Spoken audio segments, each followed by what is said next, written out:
Hello and welcome to English वाला। और आज हम लोग सीखेंगे गाइस कंडीशनल सेंटेंसेस। एक बहुत लॉन्ग टाइम से इस टॉपिक का इंतजार था। बहुत सारे व्यूअर्स की रिक्वेस्ट आई थी कि सर आप कंडीशनल सेंटेंसेस पे कुछ टॉपिक बनाइए। तो गाइस आज आपका इंतजार होते क्या है, तो वैसे सेंटेंसेस जहां पे एक कंडीशन हो, शर्त हो। Basically guys there are three types of conditional sentences. Conditional sentences तीन तरह के होते हैं, जैसे type 1, type 1, type 2 and type 3 guys आज मैं आपको पहले टाइप 3 पढ़ाऊंगा, फिर टाइप 2 पढ़ाऊंगा, फिर टाइप 1 पढ़ाऊंगा। ऐसा क्यों है वो आप एग्जाम्पल से समझ जाएंगे। वैसे हम टाइप 3 को जो है वो अनफुलफिल्ड सेंटेंस भी कह सकते हैं। Unfulfilled sentence. टाइप 2 को आप कह सकते हो इमेजिनरी सेंटेंस। टाइप 1 को आप कह सकते हैं ओपन सेंटेंस। थोड़ा देखते हैं, नाम से क्लियर हो जाएगा। टाइप 3 अनफुलफिल्ड सेंटेंस है, जहां पे फुलफिल नहीं हो रहा हो, जैसे मतलब कोई चीज पूरी नहीं हो, फुलफिल नहीं हो रही हो, अधूरी रह जा रही हो, उसे ही हम लोग अनफुलफिल्ड सेंटेंस कहते हैं। मतलब टाइप 3 है ये। टाइप 2 क्या है? Imaginary sentence. इमेजिनरी का मतलब इमेजिन कर रहे हैं, एक कल्पना कर रहे हैं, तस्वीर कर रहे हैं। तो इमेजिन हम कब कर रहे हैं? एक फ्यूचर के लिए एक इमेजिन कर रहे हैं कि भाई हाँ ऐसा अगर हो तो। और तीसरा सेंटेंस सीखेंगे हम लोग guys open sentences. Open sentence मतलब कि हम यहाँ पे प्रेजेंट की बात कर रहे हो। जैसे बहुत सारे लोग कहते हैं ना, अरे अगर मैं प्रधानमंत्री होता तो मैं बहुत कुछ बदल देता। हाँ, होता नहीं ऐसा। अगर होते तो फिर तो पता चलता क्या करते। बट अक्सर कहते हैं कि अगर प्रधानमंत्री होता तो मैं बहुत कुछ करके दिखाता। अगर हम लोग 2-3 कैचेस नहीं छोड़ते ना, मैच जीत जाते। नहीं छोड़ते तो जीत जाते। कोई जरूरी नहीं था कि कैच पकड़ लेते तो मैच जीत ही जाते। लेकिन एक ऐसी कंडीशन रखी जा रही हो, फुलफिल नहीं हो, पूरा नहीं हो रहा हो, तो ये टाइप 3 होता है। अगर हम लोग कैचेस नहीं छोड़ते तो मैच जीत जाते। दूसरा केस ये है टाइप 2 इमेजिनरी। इमेजिन कर रहे हैं कि अगर मैं दिल्ली का सीएम हो जाऊं, अगर मैं दिल्ली का सीएम बन जाता तो मैं बहुत कुछ बदल देता। मैं ट्रैफिक रूल को बदल देता, ये कर देता, वो कर देता। तो मतलब एक फ्यूचर के लिए इमेजिन कर रहे हैं, अभी नहीं हो रहा है, तो उसे हम लोग इमेजिनरी सेंटेंस कहते हैं। और ओपन सेंटेंस का मतलब समझ रहे हैं आप, प्रेजेंट की बात हो रही है। अगर ऐसा होता है तो मैं कल नहीं आऊंगा। अगर वह टाइम पर आ जाता है तो मैं उसके साथ कल वहां जाऊंगा। तो आ जाता है मतलब अभी प्रेजेंट में भी हो सकता है, फ्यूचर में भी हो सकता है। दोनों कंडीशन यहाँ पे हो सकती हैं, लेकिन वो ऐसी कोई कंडीशन नहीं है जो पूरी नहीं हो सके। यहाँ पे क्या है गाइस, टाइप 3 जो है, यहाँ पे एक ऐसा है कि ऐसे कंडीशन है जहां पे पूरी ना होने की बात हो रही हो, हम लोग टाइप 3 करते हैं। तो चलते हैं गाइस, पहले एग्जांपल्स देखते हैं वन बाय वन। सबसे पहले हम लोग डिस्कस कर रहे हैं आज अनफुलफिल्ड सेंटेंस के बारे में। अनफुलफिल्ड सेंटेंस बोला तो टाइप 3 कंडीशनल सेंटेंस को हम डिस्कस कर रहे हैं। पहले टाइप 3 को डिस्कस करेंगे, फिर टाइप 2 को डिस्कस करेंगे, फिर टाइप 1 को डिस्कस करेंगे। गाइस टाइप 3 डिस्कस करने का एक रीजन है, वजह है, वो आपको आगे क्लियर हो जाएगा। टाइप 3 में स्ट्रक्चर थोड़ा देखना है। इफ है, इफ के बाद सब्जेक्ट और हैड है, V3 ऑब्जेक्ट। ये पता होना चाहिए गाइस कि जो भी कंडीशनल सेंटेंसेस हैं वो इफ से शुरू होते हैं। हालांकि अगर हैड को हम पहले कर दें तो इफ की जरूरत नहीं पड़ेगी, लेकिन सेंटेंस में मतलब जो रहेगा वो अगर का ही आएगा। जैसे कहते हैं ना, अगर मुझे पता होता या ऐसा मालूम हुआ होता, ठीक है, तो मैं ऐसा कर देता या ऐसा हो गया होता, ऐसा कर देता। जैसे आपने कहा कि अगर मुझे पता होता तो मैं आपको इन्फॉर्म कर देता। मतलब यह हुआ कि मुझे पता नहीं था और मैंने आपको इन्फॉर्म इसी वजह से नहीं किया। तो दोनों चीजें क्या है, बीत गई, हो गई, पास्ट में ऐसा हो गया। तो अब यहाँ पे इंग्लिश मैंने बोला कि अगर मुझे पता होता तो मैं आपको बता देता। तो थोड़ा सेंटेंस ये देख लेते हैं। जैसे मैंने कहा इफ आई हैड, अब जहां पता होता तो नो की थर्ड फॉर्म क्या होगी, known. If I had known, अगर मुझे पता होता तो मैं आपको इन्फॉर्म कर देता। आई वुड, या इसकी जगह पर आप गाइस कुड भी यूज कर सकते हैं। वुड या कुड आप यहाँ पे दोनों में से कोई भी यूज कर सकते हैं। आई कुड हैव इन्फॉर्म्ड यू। तो यहाँ पे क्या है कि वुड या कुड के बाद आपको हैव लगाना और वर्ब की थर्ड फॉर्म। यहाँ पे सेंटेंस देखिए, if I had known I could have informed you. अगर मुझे पता होता तो मैं आपको बता देता, या मैंने आपको बता दिया होता, अगर मुझे पता होता। यहाँ पे चीज देखें क्या है कि आपको इफ के बाद सब्जेक्ट है, हैड है और वर्ब की थर्ड फॉर्म यूज करना है। Subject, had, V3 object. हालांकि देखें आप अगर इफ को हटा लें तो ये कौन सा टेंस है? पास्ट परफेक्ट टेंस है। ये इफ क्लॉज के बाद, इफ के साथ जो ये क्लॉज होगा, मतलब जो सेंटेंस होगा, वो हमेशा इसी स्ट्रक्चर फॉर्मेट में रहेगा अगर टाइप 3 है तो। If subject had V3 object. दूसरा क्लॉज मतलब दूसरा सेंटेंस जो है वो इस तरह से रहेगा, सब्जेक्ट है, यहां पे कोई भी पास्ट मॉडल आप ऐड कर सकते हैं, वुड या कुड या माइट या शुड। लेकिन ध्यान रहे कि वुड कुड के बाद आगे आपको हैव यूज करना है, और हैव के बाद वर्ब की थर्ड फॉर्म ये मस्ट है, एन ऑब्जेक्ट। फिर से देख लेते हैं, if subject had V3 object, if के बाद सब्जेक्ट हैड V3 है, इधर जो है सब्जेक्ट और कोई भी पास्ट मॉडल, उसके बाद आपको हैव लगाना, हैज नहीं होगा, हैड नहीं होगा, उसके बाद वर्ब की थर्ड फॉर्म। अब जैसे हिंदी में है, अगर मुझे ऐसा, अगर पता होता, अगर मुझे मालूम होता तो मैं ऐसा कर देता, मैंने ऐसा कर दिया होता। तो गाइज यहाँ पे आपको पहले वाले का स्ट्रक्चर, अगर मुझे पता होता तो इफ, और मुझे पता होता तो उसके लिए आपको बोलना है इफ आई हैड नोन, यहाँ पे जो कि मैंने लिखा है, ठीक है, मैं आपको इन्फॉर्म कर देता। आई कुड हैव इन्फॉर्म्ड यू, यही चीज लिखा मैंने, आई कुड या वुड हैव इन्फॉर्म्ड यू। अगर मुझे पता होता तो मैं आपको बता देता, if I had known I could have informed you. जैसा कि आपने देखा पहला एग्जांपल यहाँ पे मैंने लिखा है, if I had known that you were coming I would have met you at the airport. देखने में थोड़ा सा लंबा सेंटेंस लग रहा है लेकिन बहुत आसान है। यहाँ पे क्या हो रहा है, मतलब if I had known that you were coming I would have met you at the airport. अगर मुझे पता होता कि आप आ रहे हैं, अगर मुझे पता होता कि आप आ रहे हैं, आ रहे हैं मतलब पास्ट की ही बात मैं कर रहा हूं, पता होता कि आप आ रहे थे, या हिंदी में आपने कहा कि अगर मुझे पता होता कि आप आ रहे हैं, तो if I had known that you were coming, तो मैं एयरपोर्ट पर आपसे मिल लेता, तो मैं आपसे एयरपोर्ट पे मिल लेता, I would have met you at the airport. यहां पे क्या हुआ कि सब्जेक्ट के बाद आई, और आई के बाद मैंने वुड यूज करा, वुड के बाद हैव लगाया, आई वुड हैव। अब मीट थर्ड फॉर्म उसकी क्या होगी, met, I would have met you at the airport, object क्या है, यू है, तो मैं आपसे एयरपोर्ट पे मिल लेता। गाइज अगर इस फॉर्मेट और इस सेंटेंस के अलावा अगर आपने ऐसा कहा कि if I had known I will meet you, तो सेंटेंस गलत हो जाएगा। अगर आपने कह दिया कि if I had known I met you, तो भी गलत हो जाएगा। अगर आपने कहा इफ आई हैड नोन, अगर मुझे पता होता, आई मेट यू, मैं आपसे मिला, ऐसा मतलब नहीं हो रहा कि अगर मुझे पता होता तो मैं आपसे मिल लेता। ये एक सेंटेंस ऐसा है कि आपको दोनों स्ट्रक्चर को इसी तरीके से फॉलो करना है। जैसे किसी ने कहा या आपने कहा, या अक्सर आपने देखा होगा कि मैचेस हारने या जीतने के बाद कैप्टन जरूर बोलते हैं कि अगर हम लोग 2-3 कैचेस नहीं छोड़ते तो मैच जीत जाते। तो अगर हम लोग 2-3 कैचेस नहीं छोड़ते तो इफ, और हम लोग वी हैड, अब ड्रॉप छोड़ना, ड्रॉप की थर्ड फॉर्म क्या यूज करेंगे, dropped. If we had drop, हाँ सॉरी नहीं, नेगेटिव है तो हैड के बाद ही नॉट लगा देना है। If we had not dropped 2 or 3 catches, 2 or 3 catches, अगर हम 2-3 कैचेस नहीं छोड़ते तो मैच जीत जाते।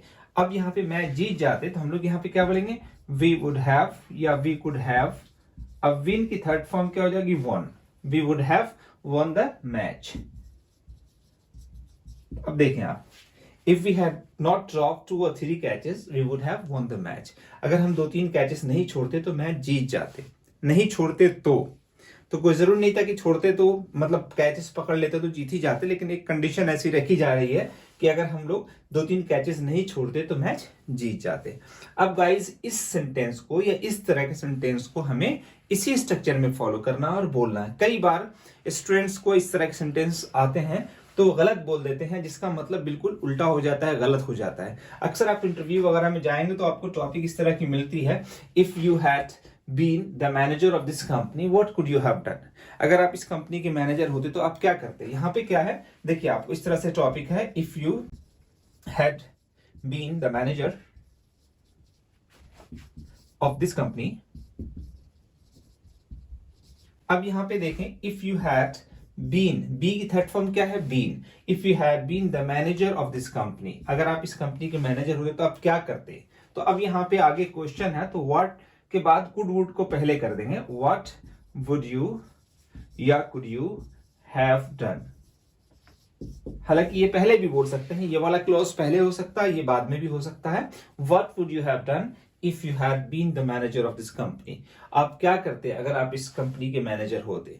तो गाइस अगर आपको बोलना है कि मैं इस कंपनी का मैनेजर होता तो मैं इस तरह से मैनेज करता, हर हफ्ते मीटिंग बुलाता, प्रॉब्लम्स को डिस्कस करता, तो ये सारी चीजें आपको इसी सेंटेंस में बोलना है। अगर मैं मैनेजर होता, if I had been, B की थर्ड फॉर्म क्या होती है, बीन। आप देख लें यहाँ पे बी होना, बी की second third form B was were, sorry B was were और बीन।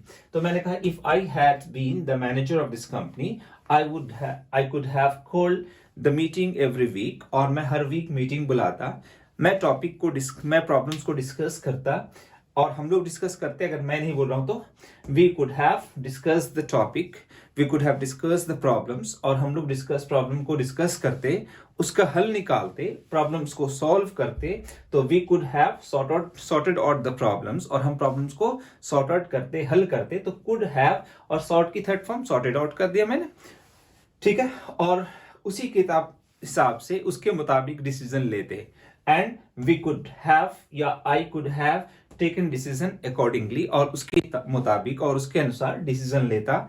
तो ये सारी चीजें ऐसा करता, ये होता, वो होता, तो ज्यादातर ये दूसरा स्ट्रक्चर ज्यादा फॉलो होता है। हाँ भाई मैं ये डिसीजन लेता, उसके बाद अपने बॉस से डिस्कस करता, या पहले बॉस से डिस्कस करता, I would have discussed with my boss and I could have taken decisions according to that, और मैं उसके हिसाब से डिसीजन लेता। तो आपने देखा कि सारे स्ट्रक्चर इसी में आ रहे हैं। तो कहने का मतलब है कि अगर इस तरह से आपको टॉपिक मिलती है तो आप इजिली डिस्कस कर सकते हैं। इसमें थोड़ा सा एक चीज और डिस्कस करना है, देखना है, जैसे मैंने कहा if I had money I could have lent you. अब यहां पे देखें, यहां सेंटेंस दो बार हैड है। If I had money I could have lent you. अगर मेरे पास पैसे होते तो मैं आपको दे देता, अगर पैसे होते। तो if I had money, had दो बार क्यों हो रहा है, एक हैड हेल्पिंग वर्ब है और एक हैव का मतलब के पास होना। अब हैव का मतलब के पास होना, तो उसकी सेकंड थर्ड फॉर्म क्या होती है, हैड होती है। तो इफ आई हैड मनी, दो बार हैड है तो आपको कंफ्यूज नहीं होना है। एक हैड हेल्पिंग वर्ब है और दूसरा हैड क्या है, मेन वर्ब है। तो if I had money I could have, और लेंट की थर्ड फॉर्म लेंट यू। मतलब ये हुआ कि अगर मेरे पास पैसे होते तो मैं आपको उधार दे देता। जैसे आप एक दो एग्जांपल और भी देख सकते हैं, जैसे मैंने कहा कि अगर आपके पास दिमाग होता, अगर आपके पास सेंस होता, तो आप ऐसे सवाल नहीं पूछते। इफ यू हैड सेंस, अगर आपके पास सेंस होता तो आप ऐसे सवाल नहीं पूछते। You could not have asked such questions. अब आप यहां पे देखें, यहां पे मैंने नेक्स्ट नेगेटिव करा है, यू कुड या वुड जो भी यूज करें, यू कुड। अब यहां पे माइट भी यूज कर सकते हैं, थोड़ा लेस पॉसिबिलिटी, शायद आप ऐसे सवाल नहीं करते। तो यू माइट नॉट, और उसके बाद हैव लगाया, यू माइट नॉट हैव, और वर्ब की थर्ड फॉर्म पूछना आस्क है, थर्ड फॉर्म आस्क्ड हो जाएगी। You might not have asked such questions. तो आप शायद ऐसे सवाल नहीं पूछते अगर आपके पास सेंस होता, अगर आपके पास दिमाग होता। तो गाइज यहाँ पे भी हैड दो बार है, और एक बीन भी लगा के, जैसे मैंने कहा अगर मैं प्राइम मिनिस्टर होता, if I had been the PM of India,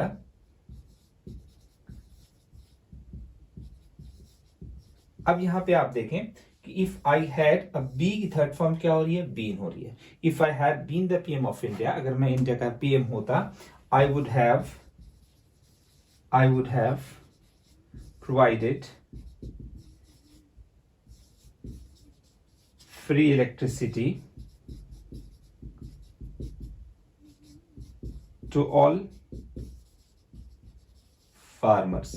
अब यहां पे क्या है, देखें बीन क्यों हो रहा है, if I had been the PM of India, तो बी की थर्ड फॉर्म गाइस बीन हो गई है। If I had been the PM of India, अगर मैं इंडिया का पीएम होता, I would have provided free electricity to all farmers. तो I would have provided, would have could have के बाद प्रोवाइडेड, तो मैं फ्री इलेक्ट्रिसिटी प्रोवाइड करता सभी फार्मर्स को, अगर मैं पीएम होता। तो इस तरीके से हम लोगों ने कंडीशन सेंटेंस का टाइप 3 डिस्कस किया, हैड V3। अब देखते हैं हम लोग इमेजिनरी, चलते हैं इमेजिनरी देखते हैं गाइस।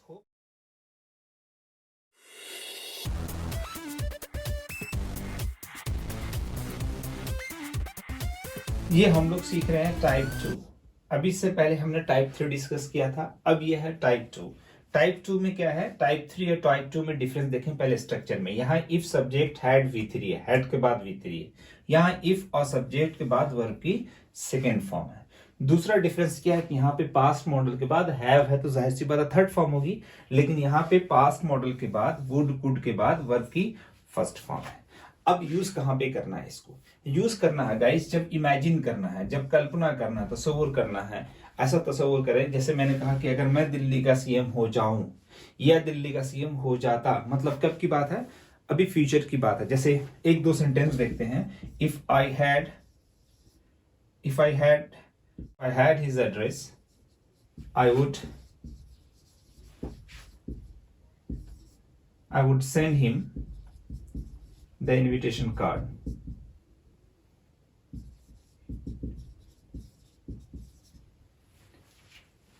अब आप देखते हैं गाइस, यहाँ पे देखते हैं हम लोग, if I had his address I would send him the invitation card।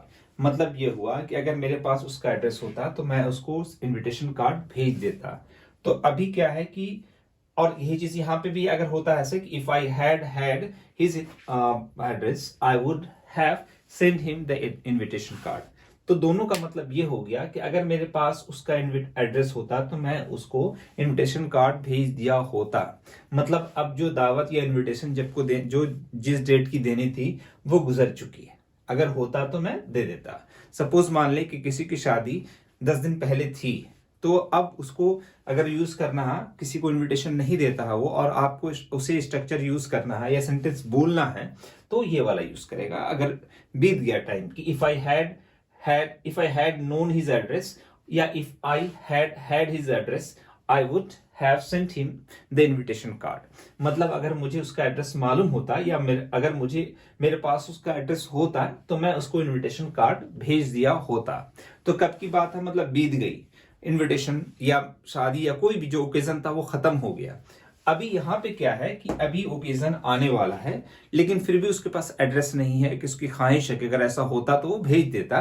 तो फिर यहाँ पे ये वाला यूज करेंगे, if I had his address. Had, एक ही बार हैड क्यों बोल रहे हैं, तो हैव का मतलब किसी के पास होना, तो हैव की सेकंड फॉर्म क्या हो जाएगी गाइस, हैड हो जाएगी। तो एक ही बार हैड, और यहाँ पे क्या है, दो बार हैड होता है। If I had his address I would have sent him the invitation card। और यहाँ पे क्या है, if I had his address I would send him the invitation card। अगर मेरे पास उसका एड्रेस होता तो मैं उसको इनविटेशन कार्ड भेज देता। मतलब अभी टाइम है, अभी आने वाले वक्त में शादी होनी है या कोई भी प्रोग्राम होना है, उसके लिए हम बोल रहे हैं। तो फिर यहाँ पे, और ऐसे भी बोल सकते हैं हिंदी में, अगर आपको ज्यादा कंफ्यूजन लग रहा है तो आप ऐसे ही बोल सकते हैं कि अगर मुझे उसका एड्रेस मिल जाए तो मैं उसको इन्विटेशन भेज दूं। अब मिल जाए तो भेज दूं, तो मतलब क्या है कि एक फ्यूचर का सोच रहे हैं ऐसा। जैसे मैंने कहा कि अगर मैं दिल्ली का सीएम बन जाऊं, if I were the CM of Delhi I could change the traffic. अब यहां पे देखें आप, if I were the CM of Delhi I could change the traffic rule. मतलब ये हुआ कि अगर मैं दिल्ली का सीएम हो जाऊं या बन जाऊं तो मैं दिल्ली का ट्रैफिक रूल चेंज कर दूं, बदल दूं। या फिर ऐसा भी कह सकते हैं कि अगर मैं दिल्ली का सीएम होता तो मैं ट्रैफिक रूल को बदल देता, ट्रैफिक सिस्टम्स को बदल देता। तो अभी कब की बात है, ऐसा फ्यूचर के लिए इमेजिन कर रहे हैं। अगर ऐसा हो जाए, मौका मिले, तो वहां पे आपको इमेजिनरी, मतलब एक इमेजिन, कल्पना कर रहे हैं। जैसे आपने कहा कि if I had 1 crore rupees, first of all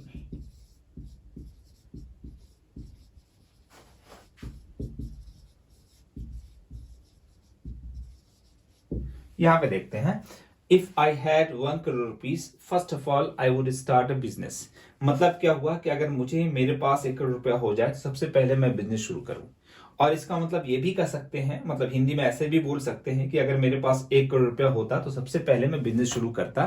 तो एक फ्यूचर के लिए हम ऐसा सोच रहे कि अगर होता, मतलब अगर मिल जाए, हो जाए मेरे पास, तो मैं ऐसा करूं फ्यूचर में। तो वहां पे फिर ये sentence.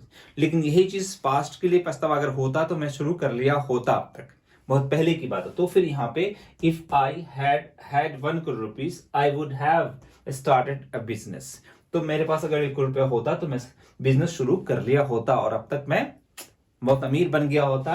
And till now I could have become the richest person, और मैं सबसे अमीर आदमी बन गया होता of my country, of my city, of my district, what ever जो भी है। लेकिन यहाँ पे क्या है कि फ्यूचर के लिए इमेजिन कर रहे हैं कि ऐसा होता तो मैं ऐसा कर देता, मतलब ये वक्त है आने वाले टाइम के लिए बात कर रहे हैं। जैसे आपने कहा कि अगर आप मेहनत करते तो आप अच्छा मार्क्स ले आते, बात बीत गई फेल, जैसे कोई फेल हो जाता है ना, कहते हैं अगर आप मेहनत करते तो पास हो जाते, फेल नहीं होते, फेल हो गया है जब बोलना है तो फिर आप ये if you had worked hard you could have passed with good marks. अगर आप मेहनत करते तो आप अच्छे मार्क्स से पास हो जाते, आप फेल नहीं होते। तो फिर आपको ये बोलना है you would not have failed, और आप फेल नहीं होते। लेकिन यहाँ पे क्या है गाइस कि आप फ्यूचर के लिए एक इमेजिन कर रहे हैं कि अगर ऐसा हो जाए तो ऐसा आप कर ले, अगर ऐसा हो जाता तो ऐसा कर लेता। जैसे आपको मैंने एग्जांपल ये वाला दिया, बेस्ट है आपके लिए, if I had his address I would send him the invitation card. यार अगर उसका एड्रेस मिल जाता ना तो मैं उसको इनविटेशन कार्ड भेज देता, बड़ा मेरा अच्छा दोस्त है, देखो ना एड्रेस नहीं मिल रहा है। तो गाइस फिर वहां पे आपको इमेजिनरी ये सेंटेंस, वैसे आप मतलब ज्यादा आम बोलचाल की लाइफ में या ज्यादा जो हमें रियल लाइफ में जरूरत पड़ती है वो इस स्ट्रक्चर की, कि कोई भी बात बीत गई हो गया उसके बाद बोल रहे हैं तो फिर हमें ये स्ट्रक्चर की जरूरत पड़ती है। अक्सर कोई खराब काम कर दिया, फेल हो गए, नाकाम हो गए, तो फिर वहां पे तो यही स्ट्रक्चर है कि आप मेहनत करते तो पास कर जाते, अगर आप ठीक से पढ़ते तो आप आज कामयाब होते, और आप कामयाब होते तो आप कहीं और होते, अगर आप अपने माँ बाप की बात मान लेते तो आप कामयाब हो जाते। तो गाइस ऐसा अक्सर सुनने को मिलता है, माँ बाप भी बाद में कहते हैं ना अगर आप मेहनत करते तो कामयाब हो जाते, अरे अगर तुम माँ बाप की बात सुन लेते ना यार तो तुम कामयाब हो जाते। तो अब इस तरह के सेंटेंस को करने के लिए हमें इफ यू हैड लिसन या if you had obeyed your parents, अगर आप अपने माँ बाप कहना मान लेते, you could have been successful person, तो आप एक कामयाब आदमी हो गए होते। तो गाइस यहाँ पे इस तरह से बोलते हैं, ठीक है। लेकिन जब एक इमेजिन सिर्फ कर रहे हैं तो फिर वहां पे अब चलते हैं गाइस, हम लोग तीसरा सेंटेंस देखेंगे, तीसरा टाइप देखेंगे। लोग सीख रहे हैं गाइस तीसरा टाइप। तीसरा टाइप क्या है वो देखते हैं। पहले स्ट्रक्चर देख लें, इफ, और यहाँ पे कोई भी प्रेजेंट टेंस लगा सकते हैं, इफ, और उसके बाद इफ के बाद जो एनी प्रेजेंट टेंस क्लॉज रहेगा। आगे यहाँ पे आप सब्जेक्ट के बाद शैल या विल ऐड करेंगे, वर्ब की फर्स्ट फॉर्म एन ऑब्जेक्ट, और ये ऐसे भी हो सकता है, यहाँ पे शैल विल की जगह पर कैन और कैन भी लगा सकते हैं, कैन लगा सकते हैं, मे लगा सकते हैं, और वर्ब की फर्स्ट फॉर्म ऐसे भी हो सकता है। दोनों तरीके से देखें आप, इफ के बाद एनी प्रेजेंट टेंस, और यहाँ पे सब्जेक्ट के बाद शैल विल भी हो सकता है, कैन और मे, और वर्ब की फर्स्ट फॉर्म। एक चीज और बता दूं गाइस कि इफ के बाद यहाँ पे कोई भी प्रेजेंट टेंस, और एक और हम लोगों को कंडीशनल सेंटेंस पढ़ना वहां इफ के बाद, वैसे यहाँ पे इफ के बाद शैल विल नहीं यूज करना आपको, लेकिन कुछ खास कंडीशंस में हम इफ के साथ वुड या विल का इस्तेमाल कर सकते हैं, यूज कर सकते हैं, वो हम लोग बाद में डिस्कस करेंगे थोड़ा और डिटेल्स में। गाइज यहाँ पे देखें पहले, इफ एनी प्रेजेंट टेंस, कोई भी प्रेजेंट टेंस, जैसे आपने कहा कि अगर वह आता है, अगर बारिश होती है तो मैं नहीं जाऊंगा, तो यहाँ पे कोई ऐसी कंडीशन नहीं है जो पूरी ना हो, या कोई ऐसी कंडीशन नहीं जो पास्ट की हो, या कोई ऐसी कंडीशन नहीं है जो इमेजिन, कल्पना, तस्वुर करने वाली हो कि हाँ भाई एकदम नामुमकिन है, एक हम सिर्फ कल्पना कर रहे हैं, एक तस्वुर कर रहे हैं, एक इमेजिन कर रहे हैं। यहाँ पे एक फैक्ट है, एक पॉसिबिलिटी है, एक प्रोबेबिलिटी है, संभावना पूरी है कि हाँ ऐसा होगा या ऐसा होता है, तो सिर्फ एक कंडीशंस रख रहे हैं यहाँ पे। तो मैंने कहा if it rains I shall not go there. तो अब यहां पे देखें कि if it rains I shall not go there, अगर बारिश होती है मतलब अगर बारिश होगी, फ्यूचर भी हो सकता है, प्रेजेंट, दोनों मतलब सेंस समझ सकते हैं। If it rains I shall not go there, अगर बारिश होती है या बारिश होगी तो मैं वहां नहीं जाऊंगा। तो ये प्रोबेबिलिटी है, ऐसी एक पॉसिबिलिटी है कि यहाँ पे बारिश होती है तो नहीं जाऊंगा, अगर नहीं हुई तो जाऊंगा। तो यहाँ पे कोई वैसा कंडीशन नहीं जो कि बिल्कुल अनफुलफिल्ड है, पूरा नहीं हो सकता है, इमेजिन, कल्पना करने की जरूरत है। ये गाइस हम लोग कौन सा सीख रहे हैं, टाइप 1 है, टाइप 1 है, ये टाइप 1 कंडीशनल सेंटेंस है, जो कि हम इसे कह सकते हैं ओपन सेंटेंस भी बोल सकते हैं। ये कौन सा है, ओपन सेंटेंस है। अब यहाँ पे देखें कि इफ इट रेन, जैसे आपने और भी कोई सेंटेंस देख सकते हैं, जैसे मैंने कहा कि अगर आप बाहर जा रहे हैं तो सब्जी खरीद सकते हैं, अगर वो आ रहा है तो ऐसा हो सकता है।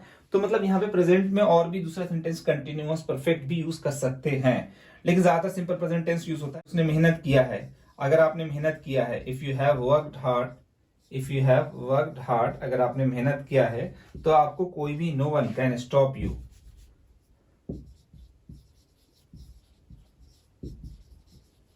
तो अब देखें यहां पे कि if you have worked hard no one can stop you. तो अब आप, जैसे आपने कहा कि अगर आपने मेहनत किया है तो आपको कोई भी नहीं रोक सकता है कामयाब होने से, पास होने से। तो अगर आपने मेहनत किया है, जैसे आपने कहा कि अगर वह आता है तो मैं आपका मैसेज दे दूंगा। अगर वह आता है तो आप देखें इफ, और वह आता है simple present, any present tense का मतलब यहाँ पे सिंपल है। तो इफ ही कम्स, अगर वह आता है, I will convey your message, I will convey your message. आप यहाँ पे देखें कि क्या है, अगर वह आता है तो मैं आपका मैसेज दे दूंगा। तो if he comes I will convey your message, अगर वह आता है तो मैं आपका मैसेज दे दूंगा, मतलब एक ऐसा किसी को कह रहा हूं। तो ये प्रेजेंट में हो रही है बात, ये टाइप 1 की बात हो रही है, टाइप 1 है ये। एक यूनिवर्सल ट्रूथ, एक ऐसा एक कुदरती सच्चाई, एक प्राकृतिक सच्चाई कैसा होता है। जैसे आपने कहा कि if it rains, sorry, if the glass falls, if the glass falls it breaks, अगर ग्लास गिरता है तो टूटता है। ये एक नेचुरल बात हो गई, एक फैक्ट। इस तरह के सेंटेंस को हम लोग यूनिवर्सल सेंटेंस कहते हैं, मतलब ये टाइप 0 है, ठीक है। मतलब कोई कंडीशन, मतलब ऐसा होता है तो बिल्कुल फैक्ट है, तो फिर ये सेंटेंस इस तरह से हम यूज करते हैं। तो गाइज आज हम लोगों ने सीखा unfulfilled sentence, imaginary sentence and open, मतलब type 3, conditional sentence type 3, conditional sentence type 2, conditional sentence type 1। Thanks for watching. अगर आप चैनल पे नए हैं तो लाइक और सब्सक्राइब जरूर करें गाइज, ताकि मुझे लगे, मेरा मोटिवेशन और बढ़े, जो मैंने इतनी देर मेहनत की है इस वीडियो को बनाने में। गाइज मिलते हैं अगली वीडियो में, तब तक के लिए टेक केयर, जय हिंद।